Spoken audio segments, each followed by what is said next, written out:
What's up, everyone? This is Zell with Zell Media here, bringing you chapter 1031 of One Piece, called Warrior of Science. This week's color spread features our boy Zolo, who's backed up by Beppo, and has many other prominent vice captains, Rayleigh, Marco, Shiryu, and Killer, just to name a few. And so, no further ado, let's get into this. So we start off this week right where we left off.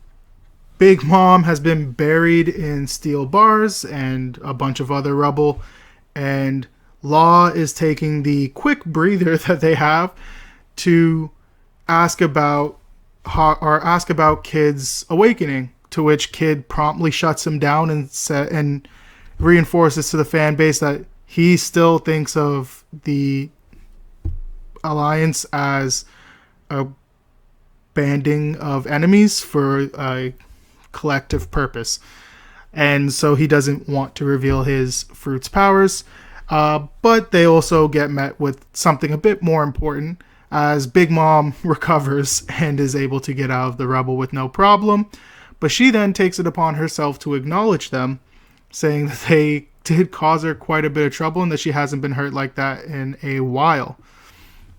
She also performs her soul pocus and pulls the souls out of the riffraff that are standing nearby, so we won't be getting as much chirping moving forward, and then allocates it to obviously rubble so that she can make more of her marionettes.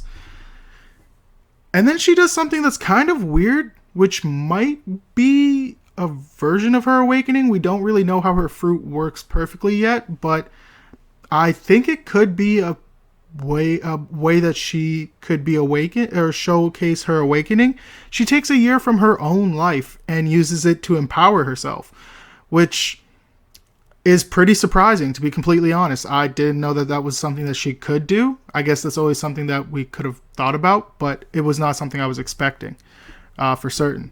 And she then goes on to push Kid and Law, that, encouraging them to attempt to take her throne. They then have two starkly different panels. One with Law, who seems kind of upset that this is his task and that he just wants to learn the world history, and as a result he has to do this. He seems unwanting of this task, whereas Kid's down for it. Kid is like, let's go, we're killing everybody, who cares?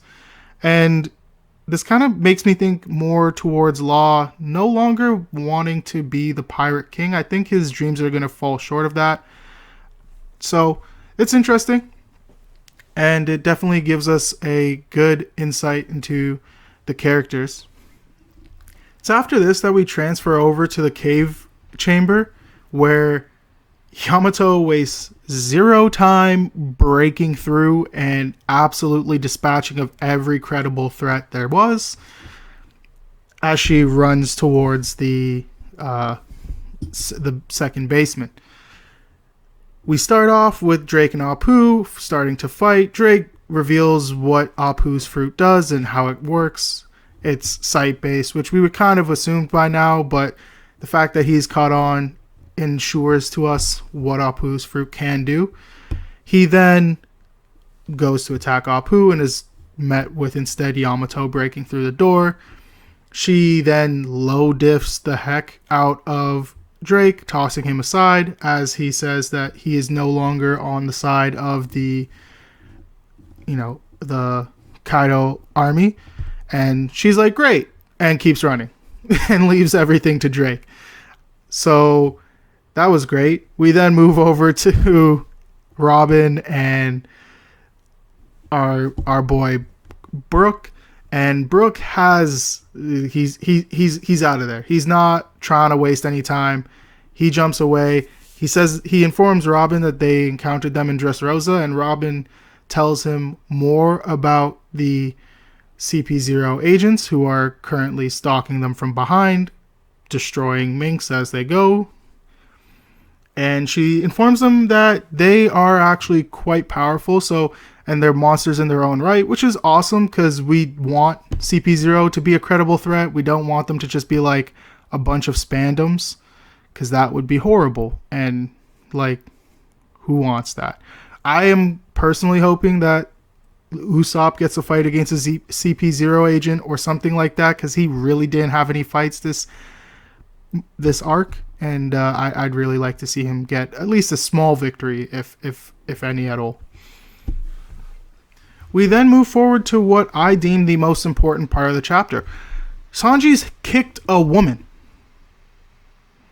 And we see this in flashback. Like, we get a flashback of Sanji having kicked a woman. He was delirious and kind of caught up in his own thoughts, and this woman had fallen outside of the doors, and she was begging him not to attack her, and he still did anyways. And as he's thinking about this, he has a flashback, and he can remember the fear in her eyes that she was looking at him with before she passed out. And the people inside the room are throwing rocks at him and yelling at him and informing him that it's really only him who could have done it. Personally, I have a suspicion that he might not have done it, but that's kind of unfounded. That's just me being, good old conspiracy theorist. but no, it's a stark contrast to the Sanji that we know, and this is emblematic of the struggles that he's going through as we go further into this chapter. He is no longer just Sanji. He is now also Cyborg, or the soldier of science, the warrior of science, however you want to phrase it. He's no longer just the kind, compassionate human that we used to know. He moves forward with that, and he destroys the raid suit.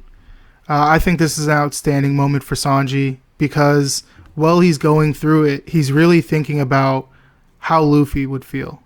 And I imagine that he's playing back in his mind what Judge said to him at that time. And we've been over this before. Sanji feels this problem is something that is arising within him, but he reckons that there's nothing he could do to change it as of now. And he does two very important things. One, he destroys the raid suit. I personally believe that he's received everything he's going to get from the raid suit and don't see the point in it continuing to be there, which is pretty awesome. Because, yeah, it does add the extra durability, but Sanji was good enough to compete with his siblings while he was in the raid suit to begin, or while he was without the raid suit to begin with. So durability isn't really a problem, and now that he has his upgraded genes, he's already as durable as they are. So again, durability is really not his problem. Like, he's taking full-on sword attacks with no haki. I'm not worried about Sanji's durability. He also seems to be able to vanish, as we'll see later in this chapter, which I imagine is still correct, because I believe Reiju did have her abilities even when she was outside of the raid suit. The raid suit just emphasized them. I think for Sanji, it might have been the case that because he had no real recollection, no real raid suit use before, and his abilities were still latent, it took wearing the raid suit for him to actually discover his ability, which was invisibility. But anyways, once he does this, he destroys the raid suit, he resolves himself that he's going to take out Queen, and once he has finished that, he calls Zoro.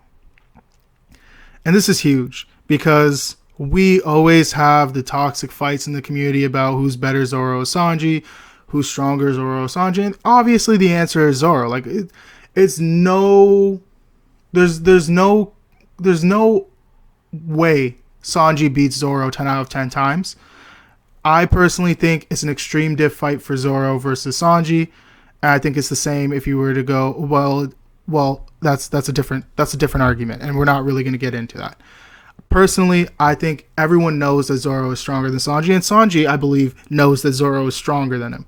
I think the argument is often that Zoro fans think that because Zoro is stronger than Sanji has no utility to the crew, and it's like, Sanji does have a utility to the crew, and he's also a monster in his own right. But anyways, Sanji contacts Zoro, and it's honestly pretty amazing that he does this, because we know how their relationship is, and we know that they're essentially like brothers. And when his back's to a wall, he's going to contact the one person he knows he can trust the most, and also the only person he thinks that can do this job. And he asks Zoro to kill him if he changes. If he's not the same old Sanji when the battle's done, and they're sure of their victory. But if he's not, he wants Zoro to kill him. And Zoro agrees. Zoro realizes that this is something that Sanji needs to hear before he goes, and then tells Sanji not to die. So right after that, Sanji goes back to fighting Queen. Queen kind of throws more insults at him, says, Sanji disappears. That's first and foremost. And then Queen goes, this is more of that Germa science. And Sanji, pissed off already, goes, I don't need more fuel to this fire. And completely ablaze, hits him with that Hell's Memories, which is so sweet because Sanji needed this. Sanji has needed this so bad because everyone's been clowning my boy Sanji in the comment sections, on Twitter, like on Discord, everywhere I'm at. Sanji's getting clowned on nonstop, and it's annoying, and it's understandable because he does have this kind of sign of Zolo pattern where he has very low, down moments and very high peak moments, and it is what it is. This is how Sanji's written, and I love it. But at the same time, it's really hard because people just clown on Sanji all the time. And I love this moment. One, Sanji disappeared, which I'm going on the record here and saying for sure Sanji has the ability to use invisibility. That's his power, not fire. His fire is his own thing, or it's Lunarian genes, but his main power is invisibility, and I think it's augmented by his suit. And now that he has his complete gene set unlocked, he has the ability to use it inside or outside of his suit. That said, this chapter for me, obviously this is where the chapter ends, and obviously for me this chapter's MVP was clearly Sanji. I love Sanji. I'm a big fan of Sanji. He's my number 2 overall in all of One Piece. It's Luffy, then Sanji, then Shanks, then Ace, and then a list of other characters, Zolo being the 5th. But at the same time, I love Sanji, and I think that this chapter has so much to go through. And so for me, this chapter's rating this week is a 9 out of 10. I think there was a weak point in the middle. I wasn't all of that interested in the Drake Apu stuff, and kind of could forget it, and it wouldn't it's obviously very important to the story, don't get me wrong, but compared to Big Mom and a possible awakening and Sanji and his entire backstory being put on display here for him to reconcile, man, this chapter was amazing. It has so much to go into. Keep your eye out for a Sanji video next week, as there is a break coming up, and we won't be back until the 21st, I think. But there is a break coming up, and so I might be releasing a Sanji video next week, just theories and thoughts on Sanji. And also keep an eye out for the Blackbeard video. I want to release one a month for the Yonko series. So this month will be Marshall D. Teach, Mr. Gurahaha himself, or Mr. Zehahaha himself. Sorry, I was thinking of Whitebeard when I said that at first. And yeah, so keep an eye out. Keep on looking for it. I love this week. I think the moment that sold it for me was that Thriller Bark-esque moment that Sanji portrayed with the stuffing a snail in Zoro's sash, just so that if Zoro was in a hard place and found it, he wasn't alone. Alright guys, have a good day, have a great week. Hopefully see you guys next week. Try and be as kind and as compassionate as the original Sanji was, and enjoy yourselves. Peace out.